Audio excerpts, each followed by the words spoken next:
Hej alle sammen. I denne video vil jeg fortælle om, hvordan man kan finde et udtryk for væsketrykket P.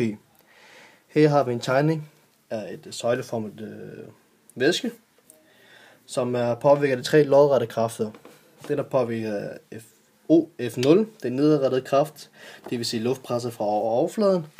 Vi har Ft, som er væskesøjlens tyngdekraft, og vi har F, som er opadrettet kraft, det vil sige den underliggende væske under dybden H.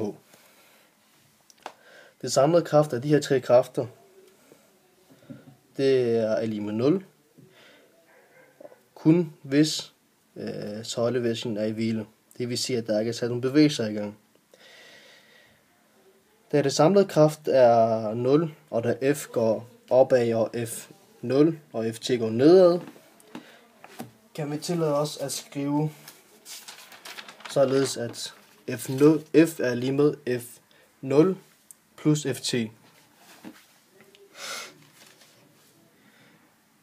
Da væskesøjlens tværsareal bliver angivet som A,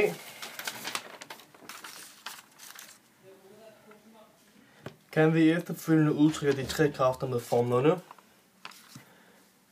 F0 er lige med P0 gange A, Ft er lige med H gange A gange ρ gange G, nemlig fordi at Ft det er lige med M væske gange G, og da M væske er lige med H gange A gange ρ, kan vi tillade os at skrive H gange A gange ρ gange G, hvor G er så tyngdeaccelerationen.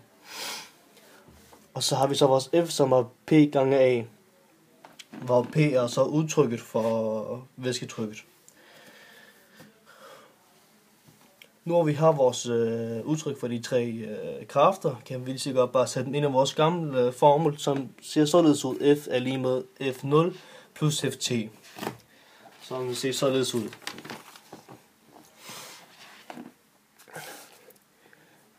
P gange A er lige med P0 gange A plus H gange A gange ρ gange G. Og da det er P, jeg skal finde, for det er nemlig væsketrykket, bliver jeg ligesom nødt til at isolere det. Derfor bliver jeg nemlig nødt til at dividere det med A, og derfor bliver jeg også nødt til at dividere det med A på den anden side af lighedstegnet. Og det er sådan set ligegyldigt, på grund af udtrykket, der det er uafhængigt af arealet. Efterfølgende vil vores formel se således ud. P er lige med P0 plus H gange ρ gange G.